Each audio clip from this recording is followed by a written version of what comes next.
Yo, what's going on? Welcome back to another episode of Two Fine-Looking Brothers Think About, Speak About, Reflect About, Discuss About RWBY Volume 4, Episode 13.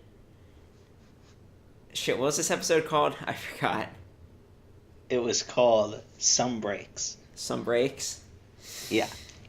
Okay. I think you're right. This was an episode. Like last week we were complaining about the episode wasn't really satisfying or anything. No, this was the action-packed hype AF finale we were looking for. See, holy shit. I don't know if we watched the same episode, but I really didn't get that impression from it.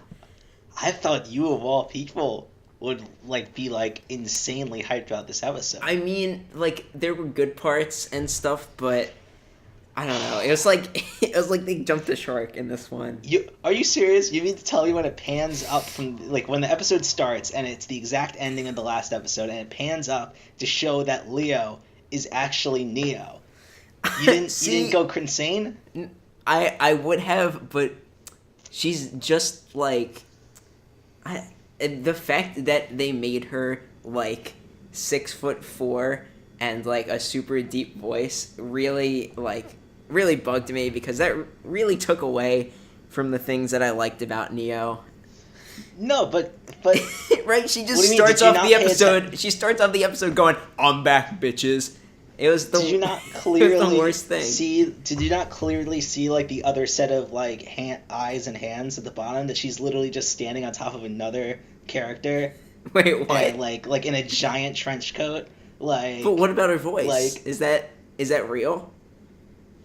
I think it's the other person that's under her. When they went up to the counter and said "table for two, sir." Clearly it's implying that there's another person under. Oh shit! And then the fact that they go 6 separate Tyrannus really fucking makes sense now. I never put it together. Yeah. I thought they were just gonna overthrow Leo, but I guess it makes sense. No. I don't know how we didn't figure out that when they mentioned Leo, how did we not replace the one letter and figure out that it was Neo? Yeah.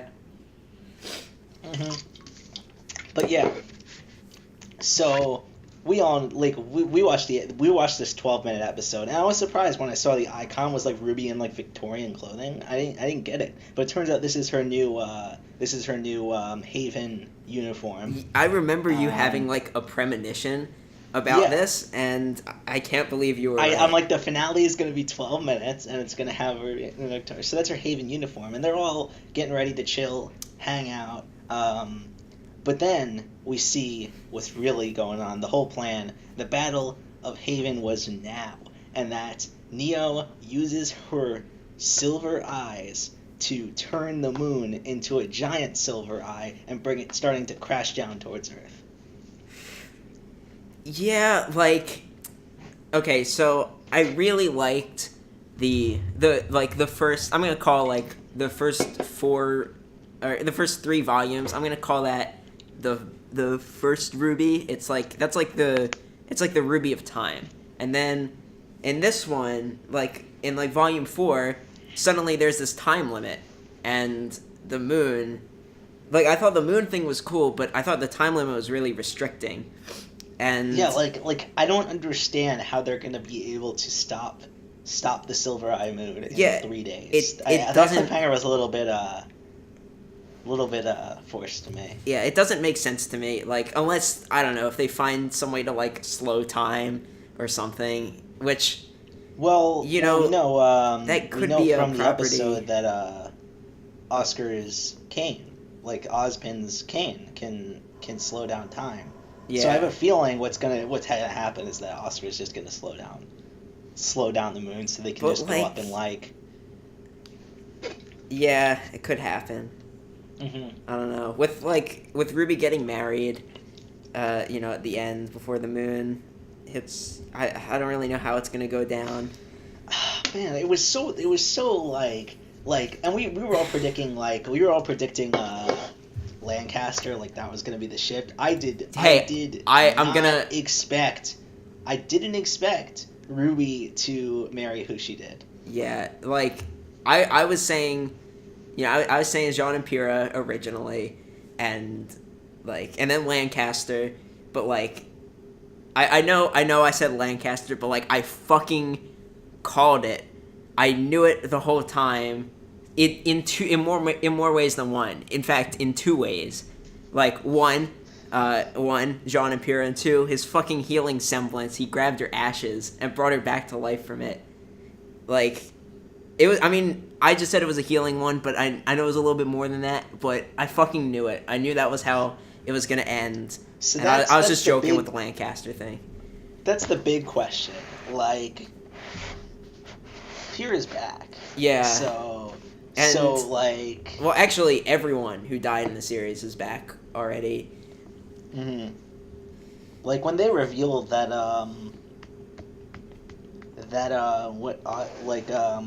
when what's his name, Oscar was able to compost enough material to remake Penny. Yeah. That was I thought all these like bringing back characters was a little forced, but I think it makes sense when Ruby and Pyrrha got married. Yeah, actually, in the end, I thought it was like, I don't know if you picked up on this, but I thought this was a bit of like a Jesus parallel, right? I didn't think they were gonna go the religious route. That's interesting. But like, it really seems like Oscar is Christ-like. Right, he can't turn water into wine, but he can turn dirt into metal, and he basically like, he's just this kid who's born and he only has a mother, right, no father.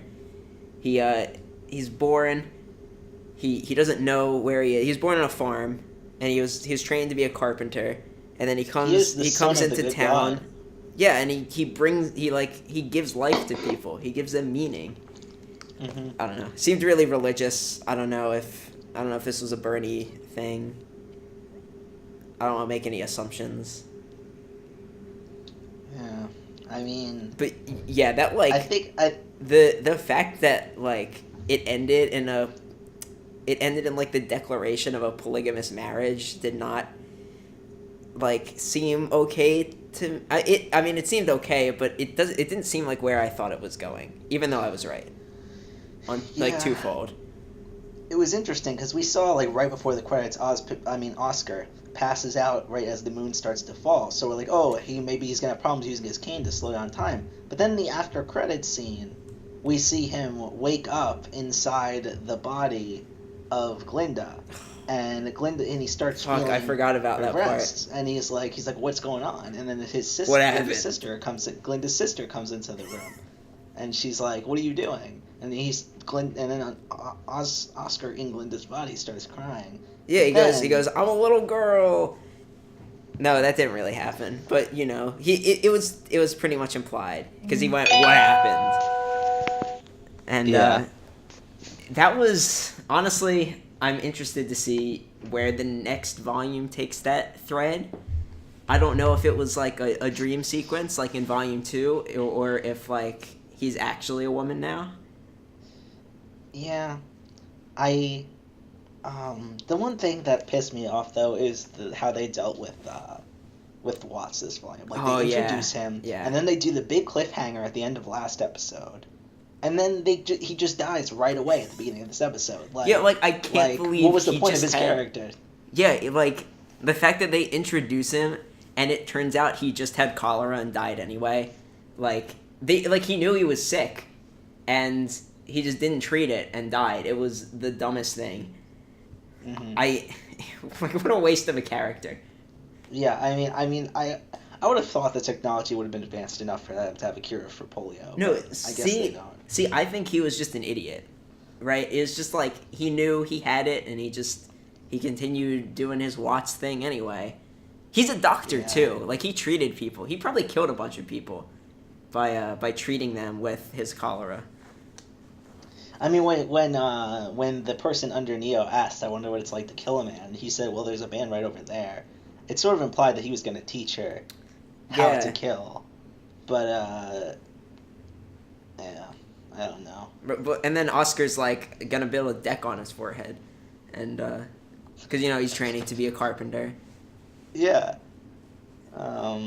So what do you think all this implies for?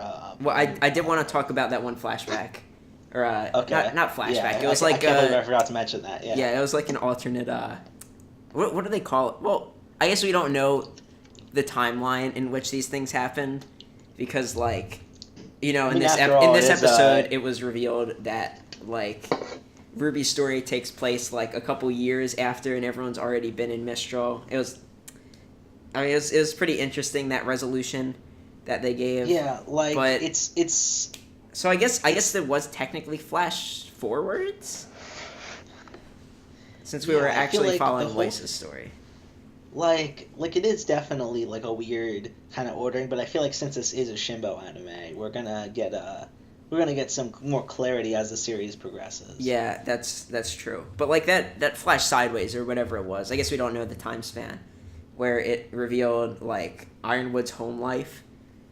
It was kind of a nice break from this like hectic. Do you think episode. that's on this timeline though? Oh shit! I didn't even consider that because like, yeah, I guess because like his children were all like, Daddy Ironwood, don't go into the army, and he looked.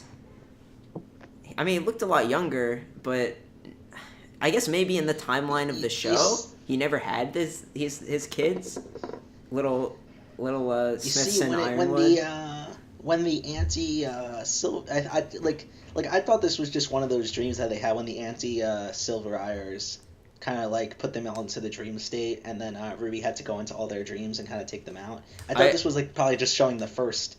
This is probably just showing the first of that dream. I didn't perceive it as a different as actual truth. I think the fan base is calling them the Silver Knives. That's true. Yeah, you're right.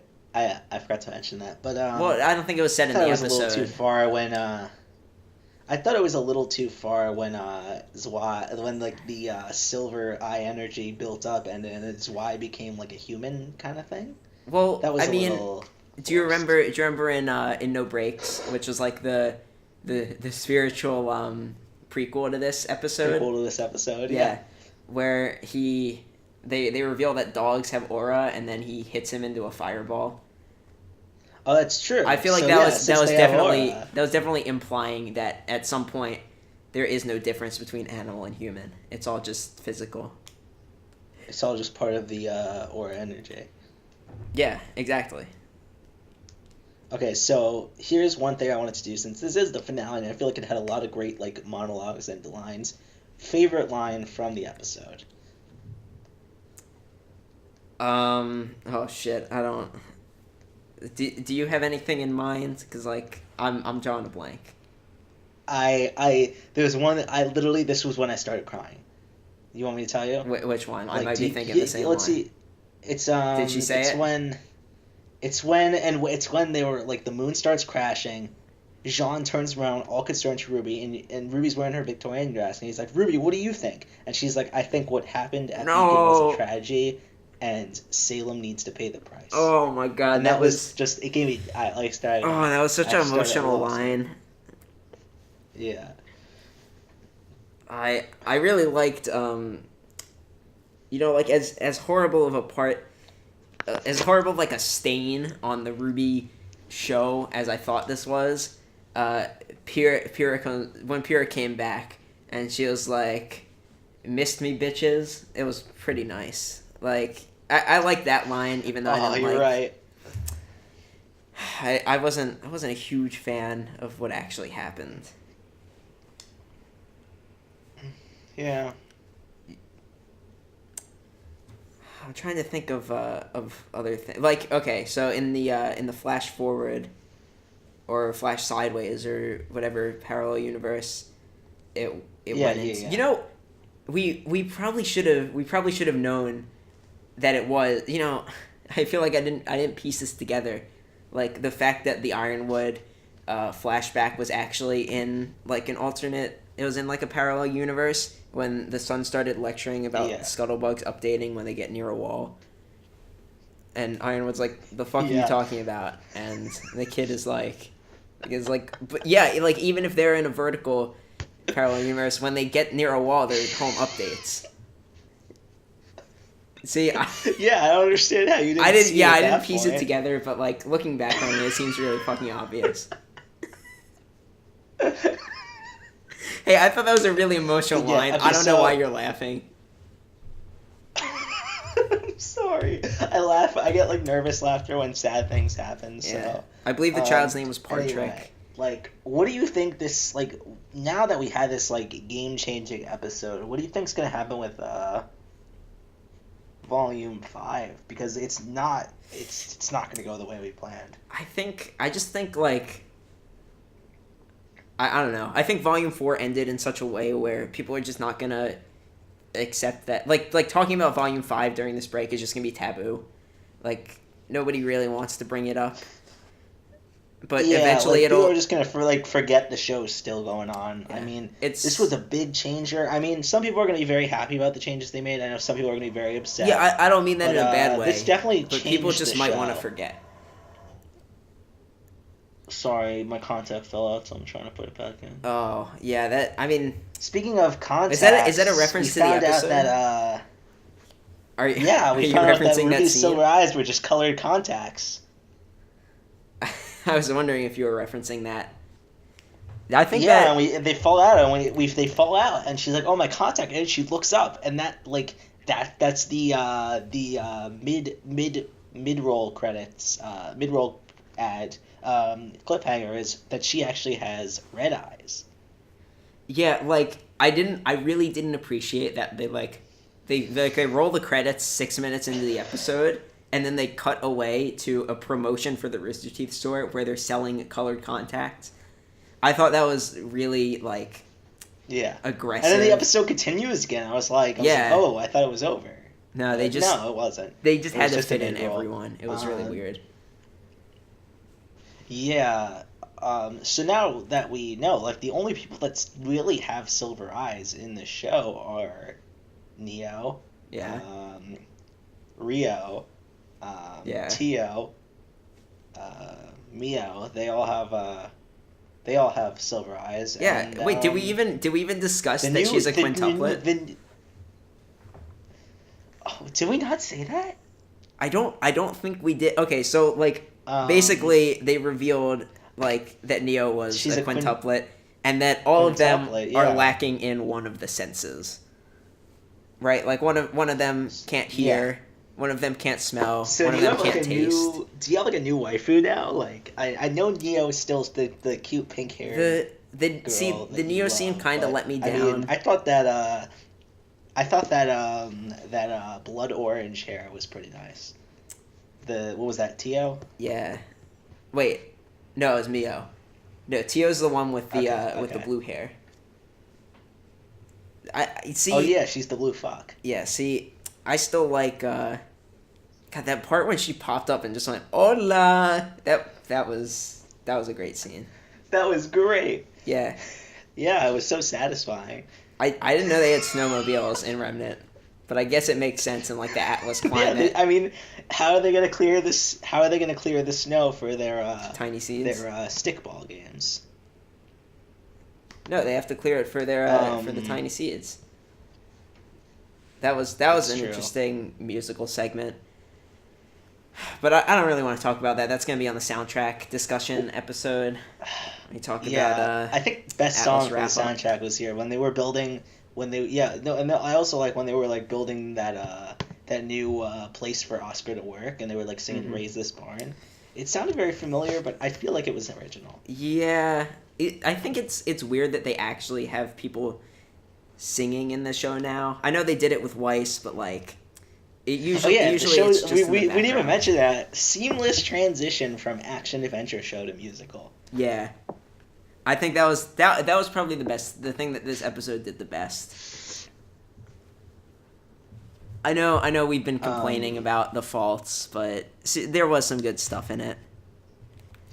Okay, you keep talking. I really want the fans to hear what you say. I have to use the restroom, but I'm gonna take my mic with me, so we're gonna go on a little bit. Yeah. Or you continue talking. Yeah, about okay. that. Josh is gonna take his mic with him. I'm not gonna be able to hear him. So I'm just gonna give you a moment of silence to listen to his bathroom sounds. Jesus, man. like, really has to get a fucking grip on reality right now, man. Like, he's treating her like shit, and I've just about had it. I'm thinking about taking over this show. Thinking about, rebelling. Like, kind of like Salem did with Austin, like how she just wanted to have her own show. But, yeah, like, if he keeps on pulling this shit, I think we're gonna have some major... Alright, well, I hope you really enjoyed the sounds of Josh pissing, because he's gonna come back soon. I really just about had it up to here with his garbage. Like, I can't take it anymore. Like, Jesus, if this show can't go on like this. Okay, I'm back. Josh, what's going on? What part of the episode did you talk to them about?